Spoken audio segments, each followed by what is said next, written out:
Assalamualaikum warahmatullahi wabarakatuh. Bertemu lagi bersama kita di sini di podcast Harapan Insan Medical Center. Pada sore hari ini kita akan berbincang-bincang tentang luka diabetes, dan untuk narasumber kita pada sore hari ini teman-teman, beliau adalah salah satu dokter bedah yang berada di Pangkalan Bun, dan beliau juga bekerja di Rumah Sakit Harapan Insani dan Rumah Sakit Umum Daerah Pangkalan Bun. Untuk mempersingkat waktu ya teman-teman, di rumah nanti kita dengar lebih jauh tentang penjelasan apa sih luka diabetes itu, dan waktu dan tempat kita persilahkan dokter. Baik, terima kasih Mas Novardi. Baik pemirsa, sore ini saya sama Mas Novardi kita bincang-bincang santai aja Mas ya, Iya. tentang luka diabetes. Jadi pada diabetes itu ada banyak sekali komplikasi. Salah satunya adalah komplikasi pada pembuluh darah yang bermanifestasi dalam bentuk luka diabetes. Seringkali timbul pada daerah tonjolan-tonjolan, misalnya daerah kaki, tumit, ibu jari, ataupun di daerah punggung gitu ya. Iya. Dan ini seringkali, Iya. kan kebetulan Mas Novari juga asisten praktek saya, Iya, sudah siap. sering ya. Gitu. Jadi kita seringkali dikonsuli dari bagian penyakit dalam, pasien-pasien yang mengalami diabetes lama, ada luka, bisa di kaki, di punggung, dan di tempat-tempat lain yang ada tonjolan yang rentan terjadi suatu luka akibat dari diabetes itu sendiri. Begitu. Kalau untuk luka diabetes itu dok, ada ciri-ciri tertentu nggak dok biasanya? Baik, kalau dari luka diabetes sendiri adalah luka yang biasanya timbul di tempat-tempat tonjolan dan seringkali susah untuk sembuh dalam waktu lama. Jadi bisa dibilang luka kronis. Jadi luka itu seringkali tidak dirasakan oleh pasien. Jadi pada orang-orang yang pengidap diabetes, mereka juga mengalami suatu neuropati. Jadi mengalami kehilangan sensasi rasa di sana. Sering juga pada pasien diabetes yang kita temukan adalah pasien sudah tertusuk paku dalam jangka waktu lama, tapi tidak disadari ada luka. Nah, karena tidak dirasa, akhirnya luka itu dibiarkan begitu saja, lama-kelamaan makin lebar dan mulai makin terinfeksi. Dan begitu luka sudah terinfeksi, kemerahan, bengkak, baru disadari, baru mereka berobat. Atau bahkan mungkin tidak dibawa berobat, justru dikasih ramuan-ramuan tertentu bikinan sendiri misalnya. Benar ya. Nah, itu pun proses dari pembuatan ramuan-ramuan tersebut mungkin tidak steril. Nah, justru bukannya menyembuhkan luka, tetapi malah membuat lukanya makin terinfeksi dan susah sembuh. Begitu kurang lebih. Kalau untuk luka diabetes itu mengenal usia tidak dok ya? Biasanya kan yang sudah cukup tua renta gitu, maksudnya yang muda-muda bisa juga kena juga. Bisa juga terjadi, karena kan memang diabetes itu ada yang dia sifatnya genetik ya. Kemudian faktor genetik itu sendiri harus berpadu dengan pola hidup. Kalau pola hidupnya tidak baik, konsumsi kalori yang berlebih, kemudian tidak bisa, kelebihan dari kalori tersebut tidak bisa disimpan oleh tubuh dalam bentuk cadangan glikogen dengan bantuan hormon insulin, maka hal itu bisa terjadi. Tapi paling sering memang pada usia tua, kemudian pada pasien-pasien yang sudah mengalami komplikasi stroke, tirah baring lama, pasien tidak dimiringkan sehingga terjadi penekanan pada daerah-daerah punggung, tulang ekor. Nah, itu yang sering kali juga terjadi luka akibat diabetes. Kalau tingkat kesembuhan pada luka diabetes itu tergantung dari perawatan atau gimana ya dok? Ya, memang kalau untuk luka diabetes ini memang banyak faktor yang mempengaruhi. Pertama, metabolik, yaitu bagaimana kontrol dari gula darah pasien. Tentunya ini perlu kerjasama multidisiplin dengan berbagai bidang, yaitu terutama dokter penyakit dalam, kemudian untuk penanganan lukanya, dokter bedah, terkait dengan pengaturan diet, gizi, kalori yang dibatasi sesuai dengan kebutuhan pada pasien diabetes, kemudian protein yang tinggi itu juga dengan bagian gizi, kemudian perawatan luka tentunya melibatkan tim perawatan juga tentunya. Gitu juga dok ya. Betul. Terus nih dok, misalnya kita kan pernah menjumpai nih ya, dia Iya. punya luka ini cukup lama gitu dok. Iya. Nah terus mau ke rumah sakit atau ke pelayanan kesehatan dia takut. Yang pertama nih yang ditakutin itu biasanya dengan amputasi ya dok ya. Iya, Biasanya betul kayak gitu sekali. sih ya. Kalau Iya. ada luka-luka seperti itu apa memang harus dilakukan untuk luka diabetes gitu dok? Jadi memang pada luka diabetes, pada kondisi tertentu yang sudah begitu parah ya. Jadi tingkatannya mulai pertama dari daerah kulit dulu, kemudian jaringan bawah kulit, bahkan makin meluas, ya, terjadi suatu namanya selulitis. Kemudian lama-kelamaan keluar nanah jadi abses, istilahnya seperti bisul gitu. Kemudian meluas lagi tergantung sampai di level mana. Kalau sampai tulang, ada namanya infeksi pada tulang, kita sebut secara medis sebagai osteomielitis. Dan lebih parah lagi, sudah timbul banyak gas yang kita sebut sebagai gas gangren. Nah, kondisi seperti itu yang bisa dibilang telat, sudah tidak bisa dipertahankan lagi, jadi terpaksa kita lakukan amputasi. Kalau di Indonesia sendiri, untuk angka amputasi secara statistik ya didapatkan sekitar 30%. Nah, kemudian luka diabetes ini sendiri merupakan 80% penyebab kenapa pasien yang mengalami diabetes ini sampai harus dirawat di rumah sakit. Dan angka mortalitasnya bisa mencapai 32%, begitu. Tingkat ininya dok ya. Iya, betul. Terus misalnya nih dok juga di rumah kita ya ada kan memang riwayat dengan diabetes juga nih. Iya. Dok, itu apa kita harus ekstra hati-hati atau kita harus maksudnya jaga dari pola makan kita juga gitu juga nggak? Betul sekali. Betul ya dok. Jadi kalau misalnya ada yang di rumah, keluarga yang mengidap diabetes, ya, jadi ada genetik yang juga diturunkan di sana terkait dengan sel beta di pankreas, yaitu sel yang menghasilkan insulin. Tapi kalau misalnya pola hidupnya dijaga dari konsumsi makanan, kemudian olahraganya, kemudian bagaimana menjaga bagian tubuh yang rentan terhadap tekanan, misalnya kaki nih, kita pakai sendal yang dia permukaannya empuk, jadi tidak gampang tergores dan menimbulkan luka. Seperti itu salah satunya. Kalau misalnya nih kita sudah tahu ada riwayat dengan diabetes nih dok ya, tiba-tiba kita punya luka nih, tindakan apa yang pertama kali harus kita lakukan biasanya dokter? Nah, itulah yang nanti akan kita bahas. Oke. Tapi sebelum itu kita Siap. ngomong dulu nih, Mm-mm. gimana sih, gimana proses terbentuknya Oke. Gitu. luka diabetes itu sendiri. Ya. Mungkin juga teman-teman di rumah nih juga pengen tahu ya proses terjadinya luka diabetes itu gimana sih? Nah, ini nanti kita kan ada video. Nah, di sana nanti dokter Nyoman Dwi juga akan menjelaskan bagaimana sih proses terjadinya dengan luka diabetes itu ya. Baik. Bisa kita jelasin dok ya? Iya, Biar kita- lebih paham ya teman-teman di rumah mungkin ya. bisa ditampilkan oleh tim videonya. Ya. Ya, di sini kita bisa lihat bahwa jantung memompa darah ke seluruh tubuh melalui pembuluh darah nadi, digambarkan warna merah. Nah, di sini untuk aliran darah yang cukup tentunya diperlukan pembuluh darah yang lancar, tidak tersumbat tentunya. Dengan demikian, pengaliran nutrisi, oksigen bisa lancar. Nah, ini pembuluh darah nih. Pembuluh darah terdiri berbagai lapisan. Ada lapisan dinding pembuluh darah atau endotel, kemudian otot pembuluh darah. Nah, di sini saat pada penderita diabetes terjadi suatu glikosilasi, yaitu dinding pembuluh darah mengambil banyak gula di sana dan menimbulkan berbagai reaksi, menyebabkan rentannya partikel-partikel kolesterol masuk melalui sela-sela pembuluh darah. Di sini kita bilang permeabilitasnya meningkat. Dan partikel kolesterol itu dia menumpuk di lapisan antara dinding pembuluh darah dengan lapisan otot pembuluh darah. Nah, di sini terbentuk suatu tonjolan yang disebut plak. Ibaratnya polisi tidur di jalan, jadi sehingga aliran di sana tidak lancar.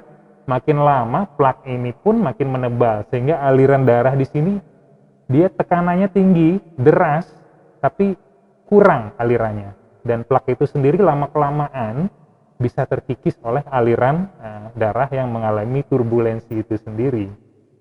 Gitu. Nah, lama-kelamaan ini kelihatan aliran darahnya makin berkurang. Nah, ini kelihatan nih bagaimana aliran darah di dalam pembuluh darah. Nah, dinding pembuluh darah karena aliran darah yang mengalami turbulensi di atas plak itu terjadi kerusakan dan terkumpullah trombosit di sana, yaitu sel-sel pembeku darah membentuk jalinan trombus. Nah, trombus itu merupakan bekuan darah yang menyebabkan sumbatan pada aliran darah ke daerah-daerah yang penting, kemudian daerah tepi juga. Gitu. Nah, ini bisa dilihat bagaimana gejalanya. Nah, ini paling sering timbul pada daerah-daerah tonjolan, terutama di ibu jari, tonjolan di telapak kaki, di tumit, ya, mata kaki, atau di daerah bokong pun bisa. Nah, ini infeksi bisa meliputi pada jaringan lunak, bahkan tulang. Nah, seperti yang kita bilang tadi, bisa sampai terjadi amputasi akhirnya. Nah, bagaimana gejala awalnya? Ada rasa gatal yang tiba-tiba tanpa sebab, terus-menerus, kemudian rasa panas, seperti itu, kemudian nyeri. Kalau misalnya di daerah kaki, bisa lukanya bentuknya seperti gimana orang pakai kaos kaki gitu. Pada diabetic foot Wagner 5 ada klasifikasinya 1 sampai 5. Nah, tergantung bagian mana dari jaringan tubuh yang terkena itu. Ya, demikian. Kalau prosesnya seperti itu kurang lebih ya. gitu. Mungkin teman-teman sudah ada gambaran sedikit ya bagaimana luka diabetes itu bagaimana. Nah, gini dok, ini ada kasus dok, kita ibu-ibu dia kebetulan juga punya gula yang cukup tinggi nih. Gula itu diabetes ya dok ya, sekitar 600 lebih. Nah, dengan dia juga punya luka diabetes yang ya sudah mulai menghitam lah gitu. Tapi itu langsung ditindak maksudnya langsung dioperasi atau harus ada perawatan dulu dok biasanya dengan gula 600 itu. Jadi begini, untuk penanganan pada luka diabetes seperti yang kita sebutkan sebelumnya, ini meliputi tim multidisiplin. Pertama, kontrol metaboliknya. Nah, untuk sebelum operasi ada persiapan preoperasi juga, ya, di mana kita kontrol gula darahnya sampai mencapai kadar yang memenuhi syarat untuk operasi. Biasanya rata-rata di bawah 200. Nah, itu tentunya kita butuh kolaborasi dengan dokter bagian penyakit dalam. Nantinya dokter penyakit dalam akan memberikan obat-obatan untuk meregulasi gula darah terlebih dahulu, biasanya pakai insulin. Ada namanya regulasi cepat, sesuai dengan kadar gula darahnya, insulin diberikan secara bertahap sampai mencapai kadar gula darah yang memenuhi syarat untuk dilakukan tindakan operasi.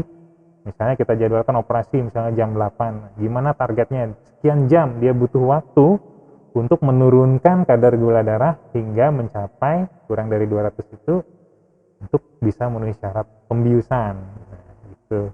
Kemudian itu baru kontrol metabolik. Nah, kalau saat operasi yang kita lakukan adalah kontrol sumber infeksi, di mana kita melakukan pembersihan luka. Jadi jaringan yang terinfeksi, yang ada nanahnya, kemudian jaringan mati yang menghitam, seperti itu kita buangi.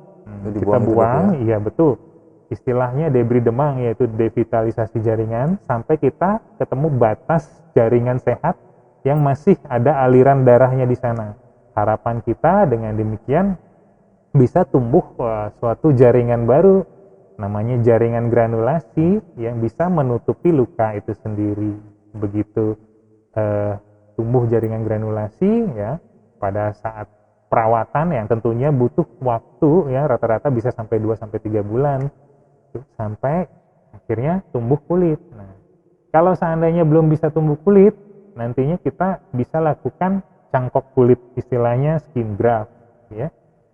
Jadi luka yang tadinya menggaung, begitu sudah ditumbuhi oleh jaringan granulasi itu sendiri, dia sudah mulai agak rata nih, yang tadinya seperti cekungan, lama-kelamaan sudah meninggi. Nah, di sana kita bersihkan lagi, infeksi sudah terkontrol, kita tutuplah itu jaringan granulasi dengan cangkok kulit atau skin graft tersebut. Begitu. Berarti harus maintenance perawatan itu dok, ya. Kalau untuk perawatan di rumah itu harus memerlukan alat steril atau harus kontrol ke rumah sakit atau ke klinik, itu gimana? Betul sekali. Jadi bagus pertanyaannya. Untuk perawatan luka memang prinsip utamanya yang mutlak adalah dilakukan dalam kondisi steril. Ya. asepsis istilahnya kita bilang. Jadi alat-alatnya steril, bahan-bahan yang digunakan juga steril, yang merawat juga pakai sarung tangan steril. Ya.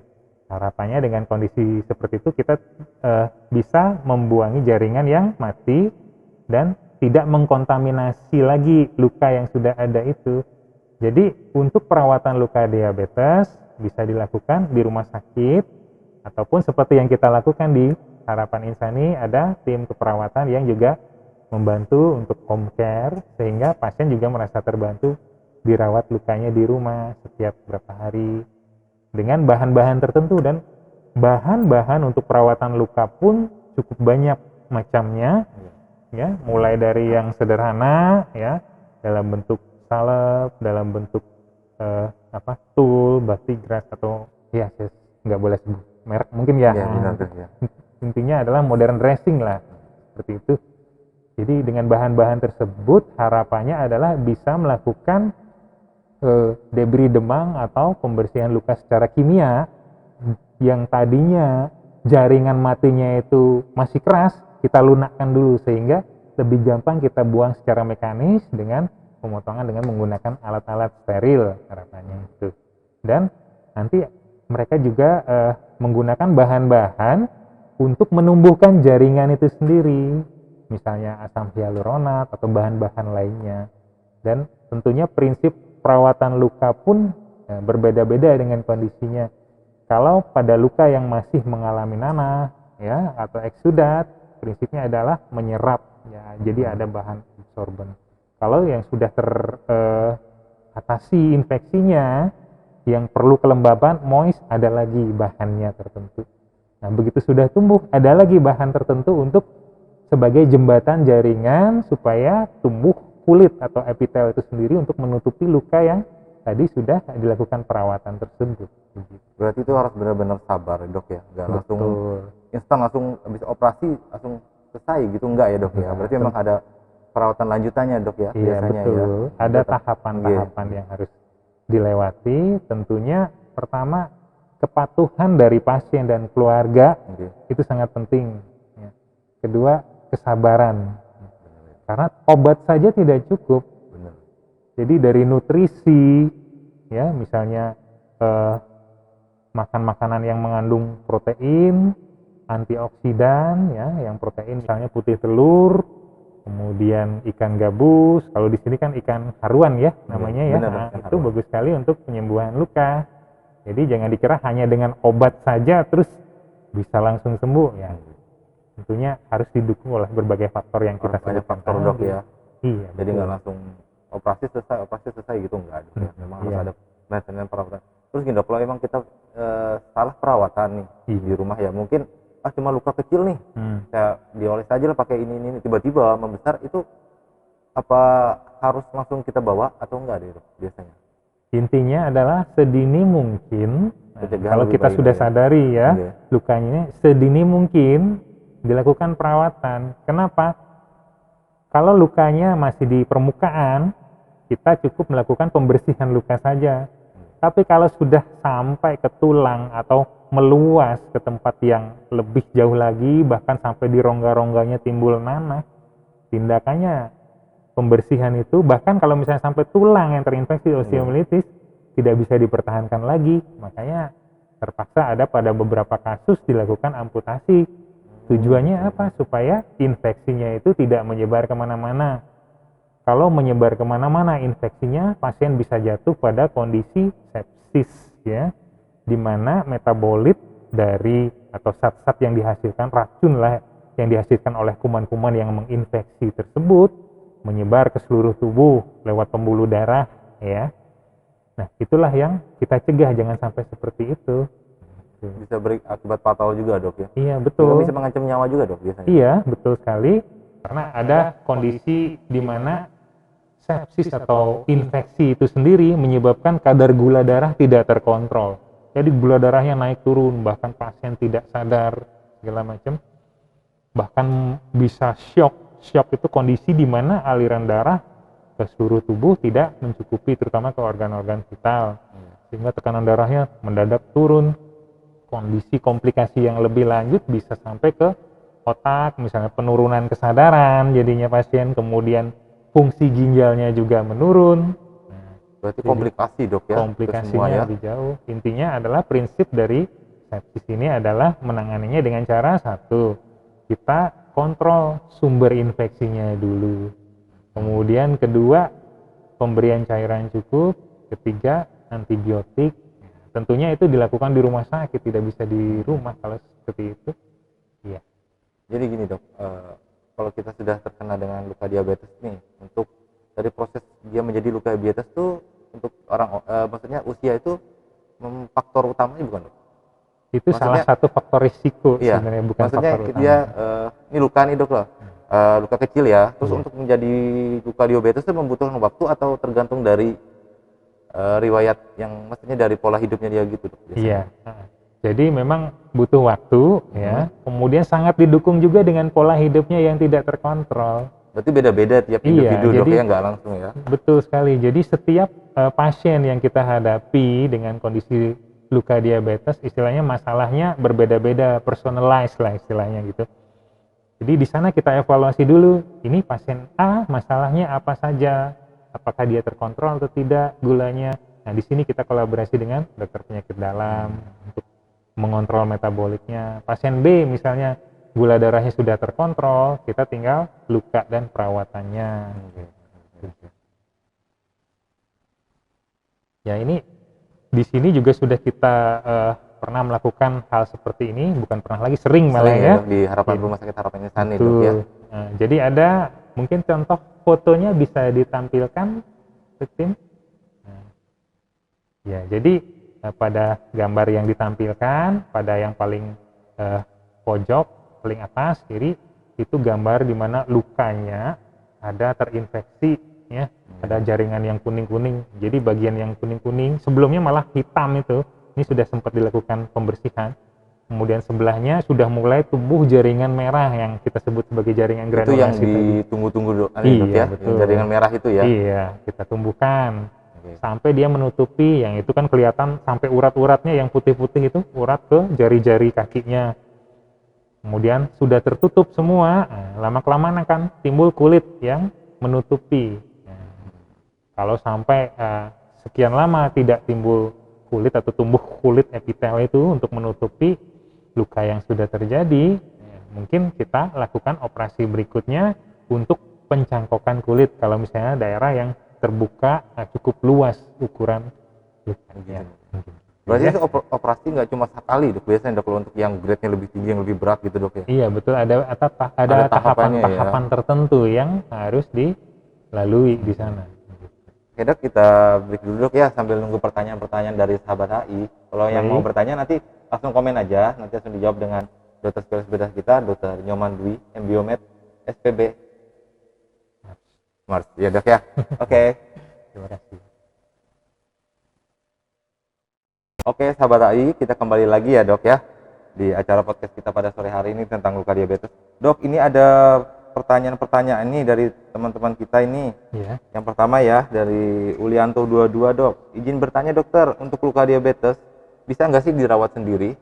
Baik, pertanyaannya bagus sekali. Jadi memang untuk luka diabetes seperti yang saya sampaikan tadi, ya, prinsipnya adalah perawatan luka secara steril.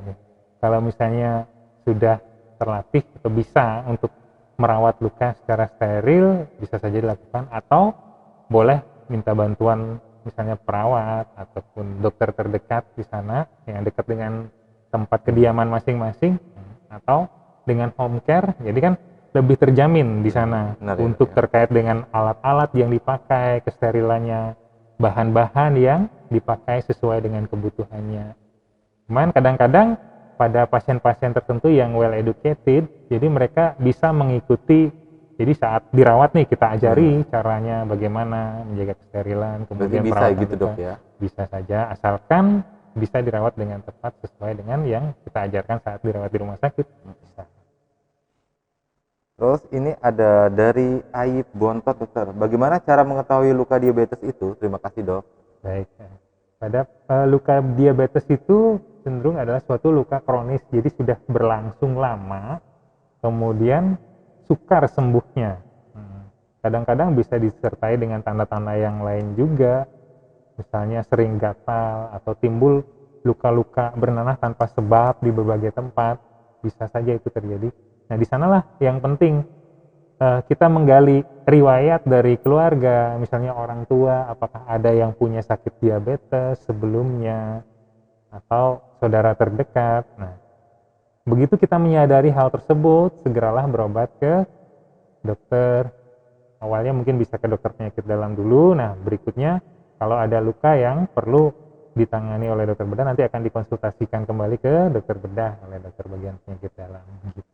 Itu pokoknya harus ada konsultasi dulu pokoknya intinya dok ya. Kalau misalnya sudah punya Iya. riwayat diabetes terus ada luka gitu, pokoknya harus segera lah gitu dok ya, jangan Iya. sampai terlambat ya.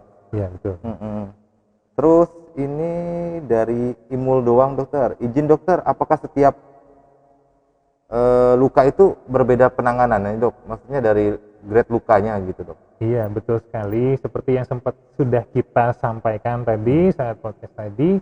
Jadi masing-masing orang yang dengan luka diabetes tentunya masalahnya kita identifikasi dulu sampai mana sih dalamnya luka, apakah sudah ada infeksi atau belum, apakah sudah sampai kelihatan tendonnya atau bahkan sudah sampai timbul suatu pembengkakan menyeluruh, kemerahan yang disebut selulitis, atau malah sudah sampai pada tingkat tulangnya yang terinfeksi.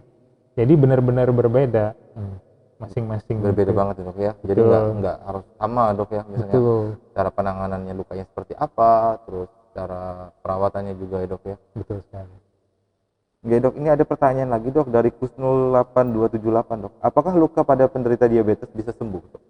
Ya, tentunya dengan kontrol metabolik, kemudian nutrisi yang baik, perawatan luka yang baik, kontrol infeksi yang baik, ya tentunya dengan suatu kesabaran dan kepatuhan dari pasien dan keluarga dan support system yang mendukung untuk perawatan luka itu sendiri, tentunya ada kesempatan untuk sembuh.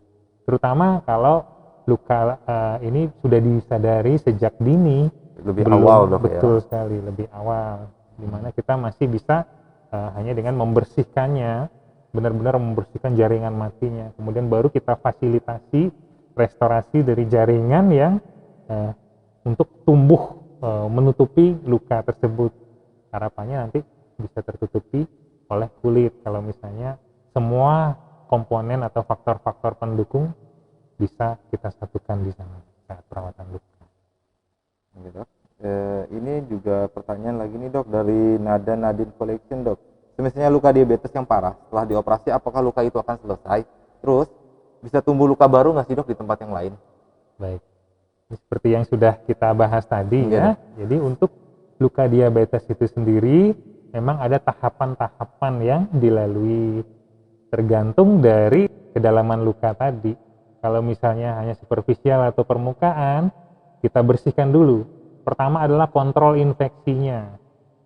Kemudian tentunya dibarengi juga dengan kontrol metaboliknya. Gula darahnya harus terkontrol, kemudian nutrisi atau protein yang sangat penting dalam penyembuhan luka itu sendiri juga harus tercukupi. Nah, mengenai apakah bisa timbul luka baru, bisa saja. Kalau misalnya perawatannya kurang baik ya, kemudian dia menjalar ke tempat lain malah meluas, bisa saja. Ataupun kebiasaan misalnya pakai alas kaki yang dia keras, permukaannya tidak kurang lembut lah, menimbulkan berbagai gesekan di daerah tonjolan, atau pada pasien-pasien dengan tirah baring lama, dia tiduran terus tuh, punggungnya kan ada tulang-tulang tonjolan daerah-daerah, misalnya tulang ekor, tekanan terus-menerus di sana menyebabkan aliran darah dari pembuluh darah menuju jaringan tersebut akan berkurang, di mana mengakibatkan kondisi iskemik dan bahkan timbul ulkus atau luka tadi. Nah, yang terpenting juga adalah mengembalikan aliran darah dengan baik. Ada proses yang kita sebut sebagai revaskularisasi. Nah, kalau misalnya seperti yang kita jelaskan tadi, ada trombus atau bekuan darah sehingga aliran darah ke tempat luka itu tidak begitu bagus, kita lakukan revaskularisasi juga itu pun dengan berbagai cara, bisa dengan obat-obatan ataupun dengan cara mekanis, misalnya dengan operasi, misalnya trombektomi, kita angkat bekuan darah itu sendiri dengan alat tertentu, itu juga bisa dilakukan. Ya, tentu dengan pemeriksaan klinis yang baik, kemudian bila perlu kita lakukan USG atau arteriografi kalau di rumah sakit yang memadai fasilitasnya begitu. Terus ini dok, pertanyaan dari Imul lagi dok. Selamat sore dokter, salam sehat. Mau menanyakan ini dokter, luka diabetes seperti yang harus luka diabetes seperti apa sih yang harus dibawa ke rumah sakit atau ke klinik atau yang bisa dirawat sendiri? Maksudnya lukanya gitu dok. Iya. Kalau yang bisa dirawat sendiri nih, dirawat di rumah sendiri nih. Tapi kalau yang tipenya yang kayak gini harus segera ke rumah sakit. Mungkin gitu pertanyaannya. Baik. Jadi luka diabetes yang seringkali menyebabkan perlu suatu perawatan adalah yang mengalami infeksi tentunya. Kalau misalnya permukaan mungkin kan bisa dirawat sendiri dengan salep-salep tertentu, harapannya bisa tumbuh kalau hanya permukaan saja. Tapi kalau sudah mencapai di bawah kulit, tentunya kan perawatan hanya dengan salep itu tidak akan bisa menembus ke bawah ke tempat lukanya itu, karena dia akan terhalang oleh jaringan mati yang belum dibersihkan tadi gitu. Jadi obat-obatan pun tidak akan sampai di sana. Nah, di sanalah tujuannya kita membersihkan sampai batas jaringan yang aliran darahnya bagus gitu, sehingga obat-obatan yang digunakan pun bisa sampai di sana dengan tujuannya masing-masing. Apakah dia satu untuk membersihkan luka secara kimia, chemical debridement itu, ataupun menimbulkan suatu pertumbuhan jaringan baru di sana. Berarti memang harus konsul dulu dok ya. Iya. Di Rumah Sakit Harapan Insani sih dokter Nyoman Dwi juga praktik di sini. Jadi apabila teman-teman nih atau punya saudara dengan riwayat diabetes terus ada luka, segera pokoknya konsultasi langsung, jangan sampai terlambat, intinya itu dok ya. Oke. Kalau misalnya nanti ada teman-teman nih punya kenalan tiba-tiba pengen tahu atau konsultasi lebih lanjut, bisa ya dok ya, cuma Bisa. konsultasi aja bisa dok ya ke Rumah Sakit Harapan Insani dok Bisa. ya. Ini lanjut pertanyaan lagi dokter dari Wahyu Nugraha, izin bertanya dokter, apakah ada tindakan lain dok selain operasi untuk mengatasi luka diabetes yang parah dok? Ya. Jadi untuk luka diabetes seperti yang saya sampaikan tadi, ya, perbaikan pola hidup, ya, kemudian mencegah gesekan-gesekan di daerah tonjolan itu dengan menggunakan misalnya alas kaki yang permukaannya empuk. Kan sudah banyak nih sekarang di pasaran ada alas kaki yang pakai permukaan misalnya memory foam seperti itu, kan dia sangat menopang untuk melindungi jaringan-jaringan yang ada di tonjolan-tonjolan tulang seperti itu begitu. Kemudian operasinya sendiri itu berbeda-beda sesuai dengan tingkat lukanya tadi. Kalau misalnya dia sampai tulang, ya bisa sampai amputasi. Justru karena itu kita sarankan sejak dini lebih baik pasien yang mengalami luka diabetes ini berobat. Baik pertama ke dokter penyakit dalam dulu untuk kontrol metaboliknya, pemberian obat-obatan untuk mengontrol gula darahnya. Karena gula darah dengan luka yang terinfeksi itu ibarat lingkaran setan. Satunya harus terputus. Kalau luka dalam kondisi infeksi menyebabkan gula darahnya tidak terkontrol, naik turun dia bisa 200, 300 bahkan 400, bahkan bisa menyebabkan ketoasidosis metabolik, pasien tidak sadar, bisa seperti itu. Sebaliknya, gula darah yang tinggi juga mengakibatkan penyembuhan luka makin lama nih. Jadi salah satu harus diputus atau bersamaan ini. Seperti saya bilang tadi, kita mau operasi ini, kita konsultasi dengan dokter bagian penyakit dalam, bagaimana dok izin untuk regulasi gula darahnya, kita kolaborasi. Nah, di sanalah kita benar-benar bekerja sama di sana, begitu. Bagaimana untuk kontrol metabolik, kemudian bagaimana kita membersihkan luka. Jadi dua-duanya lingkaran setan itu bisa kita putus sehingga tidak terjadi berulang kali. Jadi gini dok, dari pengalaman aja sih dok ya, dokter pernah nggak dok operasi paling parah dari luka diabetes itu dok? Tingkat keparahan yang paling parah dokter operasi itu yang kayak gimana dok? Iya, seperti yang saya sampaikan tadi, pernah juga bahkan sering ada yang sudah sampai timbul gas di mana-mana, gangren, disertai dengan infeksi tulang. Nah, kalau sudah infeksi tulang, sekali infeksi tulang akan susah penyembuhannya di sana. Bahkan sampai terpaksa dilakukan amputasi. Nah, level amputasinya pun berbeda-beda, tergantung sampai di mana tulang yang terkena. Kalau misalnya hanya di jari, mungkin jari aja. Kalau misalnya dia menghitam, benar-benar hitam, tidak bisa dipertahankan lagi, terpaksa. Iya, diamputasi dong ya. Kalau Tapi misalnya pasien yang tidak mau diamputasi gimana itu dok biasanya dok? nah itu Jangan risiko, pak, jangan ya. dok, saya nggak mau diamputasi dok, kayak gitu. Nah. Ya ada gimana gitu? Nah istilahnya kan kayak dibuang sayang. Iya bener. Tapi kalau dipelihara malah meluas. Oh gitu. gitu dok ya. Jadi emang harus amputasi ya dok ya biasanya. Itu kalau yang sudah benar-benar Benar. tidak dipertahankan. Tapi Oke. selama ini kita upayakan, kalau misalnya masih dia di permukaan, kita bersihkan dulu lukanya. Nah, kalau sudah kita bersihkan luka, nanti dia tumbuh, ya tentunya risiko amputasinya akan menurun. Benar, dok. Tapi kalau misalnya sudah dari awal sudah terlanjur infeksinya sampai tulang, ya mau nggak mau terpaksa dilakukan amputasi. Kalau seandainya pasien ini nggak mau dok, katanya kayak gitu dok. Janganlah dokter, jangan diamputasi kayak gitu. Nah itu yang susah memang. Susah itu ya dok ya. Memang Iya. harus wajib dok ya. Ya itu kalau misalnya memang benar-benar tidak Ya, bisa nggak bisa. dipertahankan lagi. Kalau disayang-sayang luka ya, atau misalnya jari nih, jempol jari kakinya sudah terinfeksi, ini malah meluas nanti. Misalnya semestinya awalnya dilakukan amputasi satu jari ini, dia tidak mau. Yang semestinya awalnya hanya satu jari ini bisa naik lagi.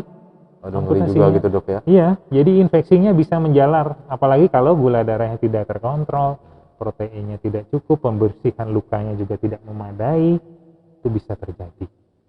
Ya, ada lagi deh pertanyaan dokter. Dari Yantono mau bertanya dokter, apakah gula bisa jadi pemicu diabetes? Maksudnya gula itu mungkin gula minum itu Konsumsi. mungkin ya dok ya? Iya.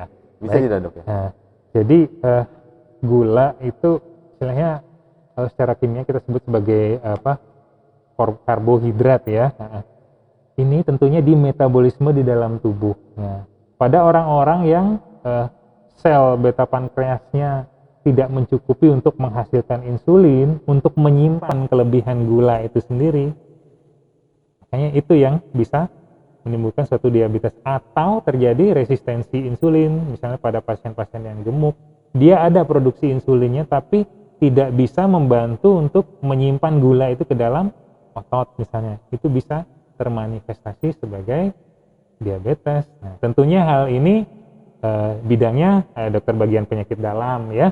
Lebih dalam lagi nantinya mungkin suatu saat ada podcast dari Dr. Novi mungkin. Nah, bisa kita tanya lebih lanjut lagi atau konsultasi nanti bila ada keluarga yang mengalami hal tersebut.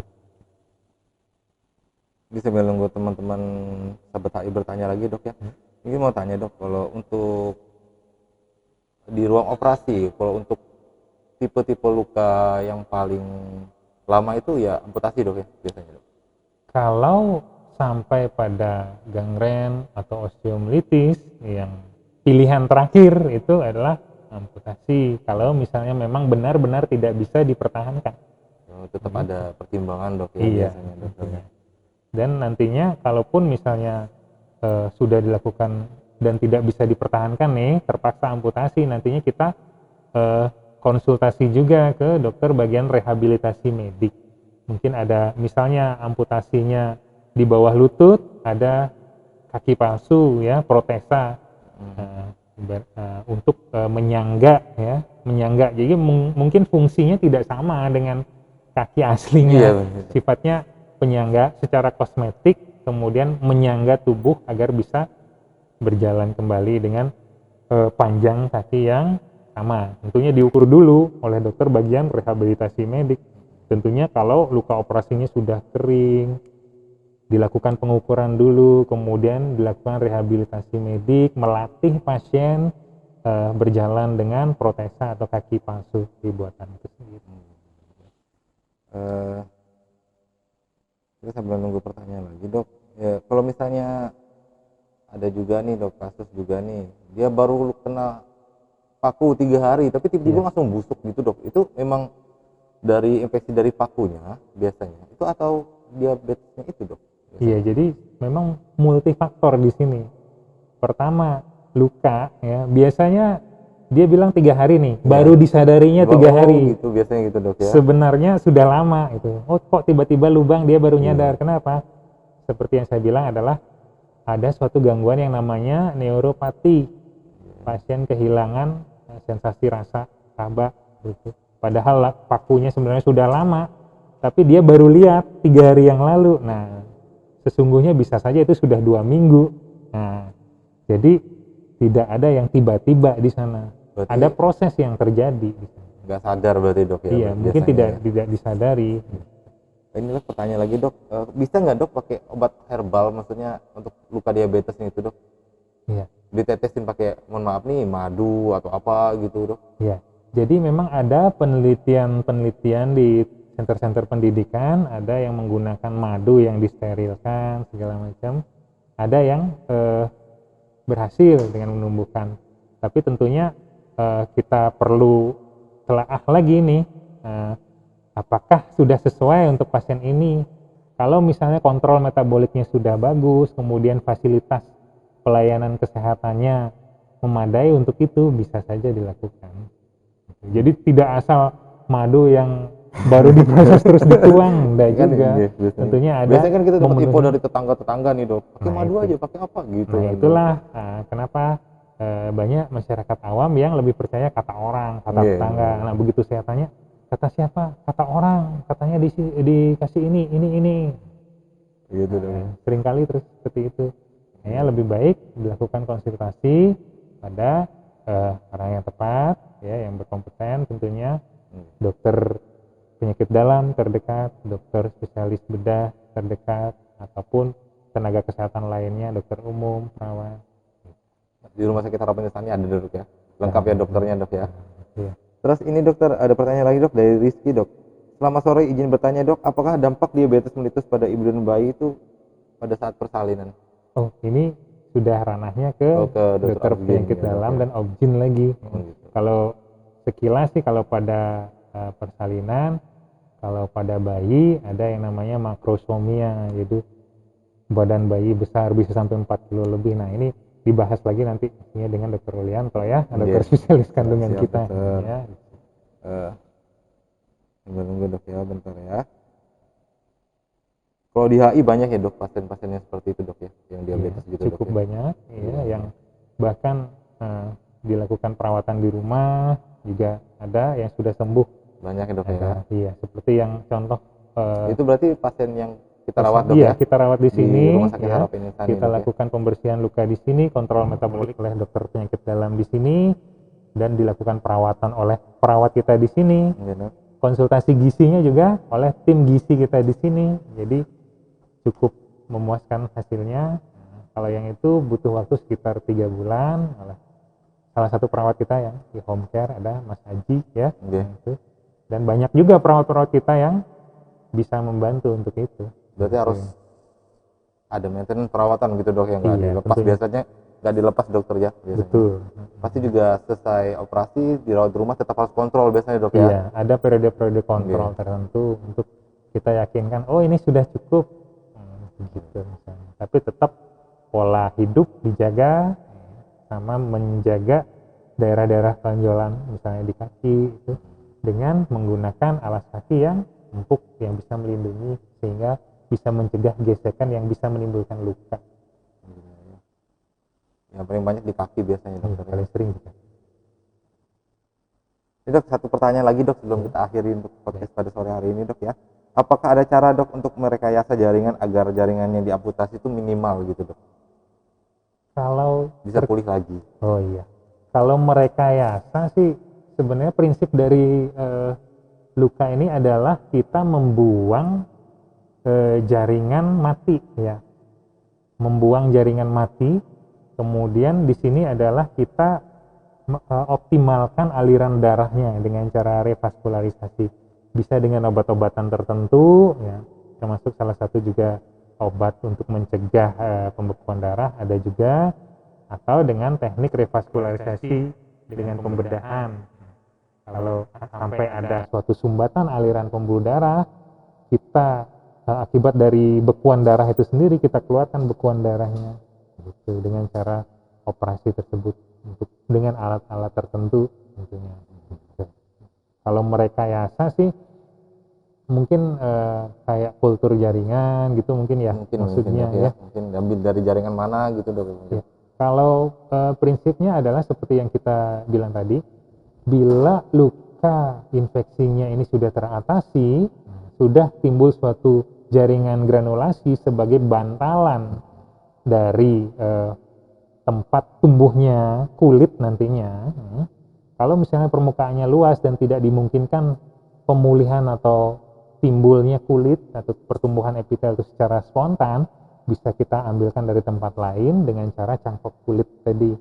Kita pakai pisau khusus untuk cangkok kulit, diambilkan dari donor kulit. Nah, bisa dari daerah paha, bagian luar misalnya, kita ambilkan kulitnya dari sana, kita tempelkan, istilahnya split thickness skin graft ya. Kemudian daerah donor kita balut, kita rawat selama 2 minggu, harapannya di sana timbul suatu kulit yang baru secara spontan. Sedangkan di daerah yang penerima cangkok kulit itu dalam 5 hari kita evaluasi dulu, setelah itu 7 hari, 9 hari, sampai kulitnya itu benar-benar dia menyatu dengan bantalan jaringan tadi, sehingga dia sudah menyatu dan pada kurang dari 14 hari jahitannya bisa kita lepas di sana, sehingga benar-benar tertutupi.